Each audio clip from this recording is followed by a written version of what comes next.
दोस्तों आज हम बात करने वाले हैं 2022 की सबसे पहली जो चतुर्थी आने वाली है, जो कि भगवान गणपति को बहुत प्रिय है, पौष मास की चतुर्थी। दोस्तों इसके बारे में आज हम बात करेंगे। क्या शुभ मुहूर्त है, क्या पूजा का विधान है, क्या व्रत की विधि है, किस प्रकार से व्रत करना चाहिए, क्या पूजा का मंत्र है, क्या महत्व है, सारी जानकारी डिटेल से मैं देने वाला हूं इस वीडियो में। दोस्तों बने रहें अंत तक। जैसा कि आपको पता है कि भगवान गणपति को अति प्रिय है चतुर्थी का व्रत दोस्तों, चाहे वो कृष्ण पक्ष की है, चाहे वो शुक्ल पक्ष की है। लेकिन आज जो हम बात करने वाले हैं 2022 की सबसे पहली प्रथम जो पड़ने वाली चतुर्थी तिथि है वो है दोस्तों 6 जनवरी को, जो कि बृहस्पति के वार को बहुत ज़्यादा पवित्र मानी गई है, गुरुवार को पड़ने वाली है। इसका शुभ मुहूर्त में मैं आपको बताऊंगा, लेकिन इससे पहले हम जानते हैं कि इसका विशेष महत्व क्या है। इस चतुर्थी को व्रत जो किया जाता है क्यों किया जाता है, और इस चतुर्थी के व्रत को करने से क्या फल प्राप्त होता है। दोस्तों जैसा कि आपको पता है सनातन धर्म के हर तिथि में अपना एक महत्व है। सनातन धर्म में कोई भी तिथि हो, उसी प्रकार हर महीने में हर पक्ष में, कृष्ण पक्ष और शुक्ल पक्ष में 2 तिथियां ऐसी होती हैं जो भगवान गणपति को पूर्ण रूप से समर्पित होती हैं। वो चतुर्थी तिथि है दोस्तों। कृष्ण पक्ष की चतुर्थी तिथि को संकष्टी चतुर्थी कहते हैं, और शुक्ल पक्ष की जो चतुर्थी तिथि होती है उसको विनायक चतुर्थी कहते हैं दोस्तों।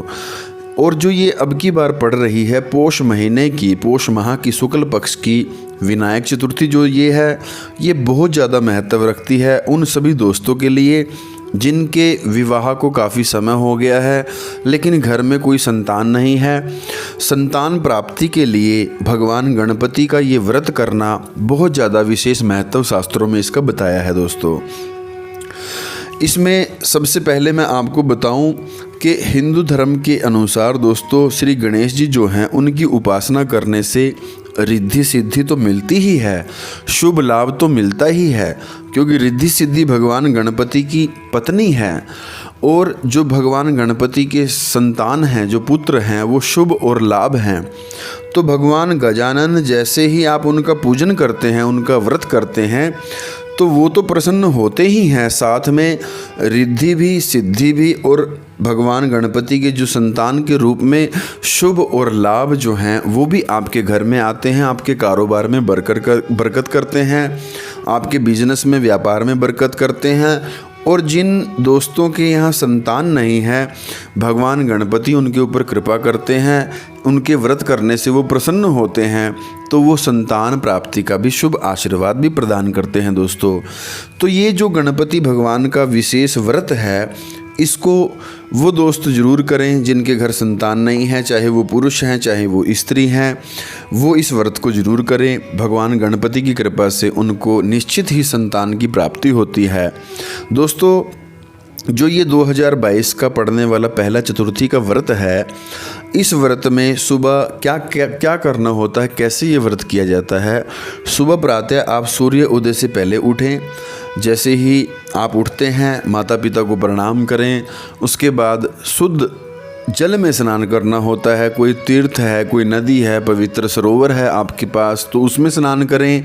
नहीं तो आप घर में जब नहाते हैं, स्नान करते हैं, तो उसमें ही थोड़ा गंगा जल मिला करके गंगा का ध्यान करके, माता गंगा का ध्यान करते हुए, हर हर गंगे बोलते हुए स्नान करें। उसके बाद दोस्तों आप भाव से सुंदर पवित्र वस्त्र पहने और भगवान गणपति के मंदिर में बैठ कर के, या आपके घर के मंदिर में आप बैठ कर के, जहाँ बाबा गणपति की, बप्पा गणपति की मूर्ति आपके पास हो, चाहे वो मिट्टी की है, चाहे किसी धातु की है, चांदी की है, या फिर पत्थर की है, किसी भी स्वरूप में भगवान गणपति आपके घर में विद्यमान है, तो भगवान गजानन के सामने आसन बिछा करके बैठ जाएं और एक दीपक घी का जला करके भगवान गणपति का ध्यान करते हुए प्रार्थना करें कि हे गणपति बप्पा, हे विघ्नहर्ता, जो भी मेरी कुंडली में किसी प्रकार का भी कोई ऐसा ग्रह बैठा है जिसकी वजह से कोई संतान की प्राप्ति मुझे नहीं हुई है, तो आप कृपा करें और मैं ये व्रत आपके निमित्त करने जा रहा हूँ या जा रही हूँ। ये मेरा नाम है और इस गोत्र में मैं उत्पन्न हुई हूँ।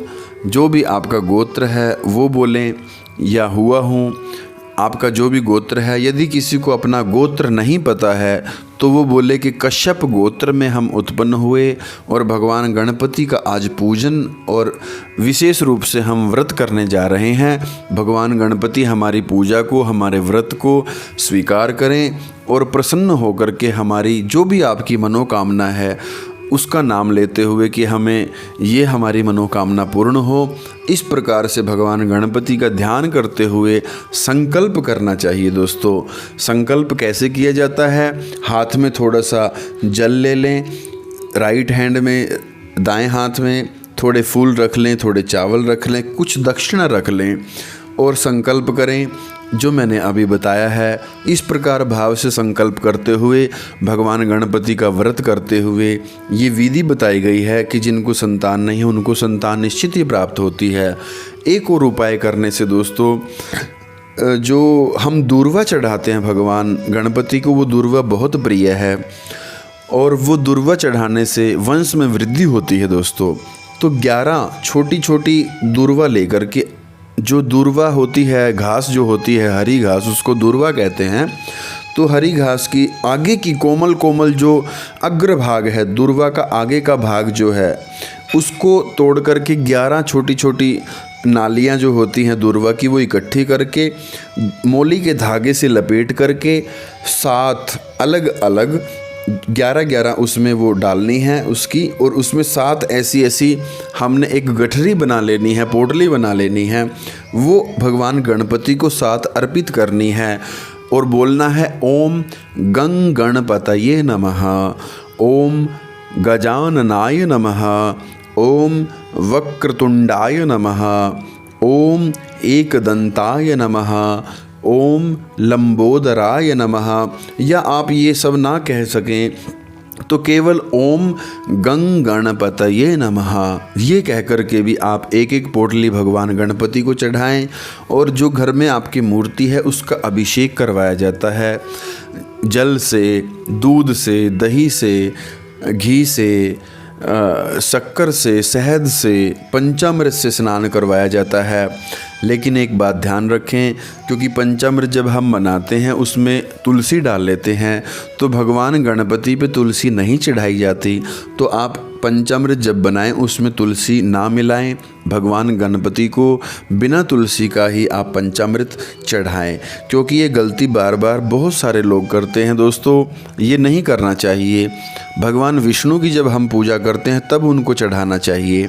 तो इस प्रकार से भगवान गणपति को हम अभिषेक करवा करके उनको वस्त्र पहनाएं, उनकी पूजा करें, धूप दीप नैवेद्य, उनको मिठाई का भोग लगाएं। उनको लड्डू बहुत प्रिय हैं, मोदक बहुत प्रिय है, वो भोग लगाएं। भगवान को केला अर्पण करें, केला बहुत प्रसन्न होकर के खाते हैं। जामुन बहुत अच्छे से भगवान प्रसन्न होकर के भोग लगाते हैं। इस प्रकार से भगवान गणपति को गुड़ अर्पित करें, गुड़ बहुत प्रिय है। तो इस प्रकार भगवान गणपति को धूप दीप नैवेद्य दिखा करके मंगल आरती करें, जिससे भगवान गणपति प्रसन्न होते हैं। इस प्रकार से किया गया व्रत दोस्तों, पूजा, भगवान प्रसन्न होकर के शुभ आशीर्वाद देते हैं, सभी प्रकार की मनोकामनाओं को पूर्ण करते हैं।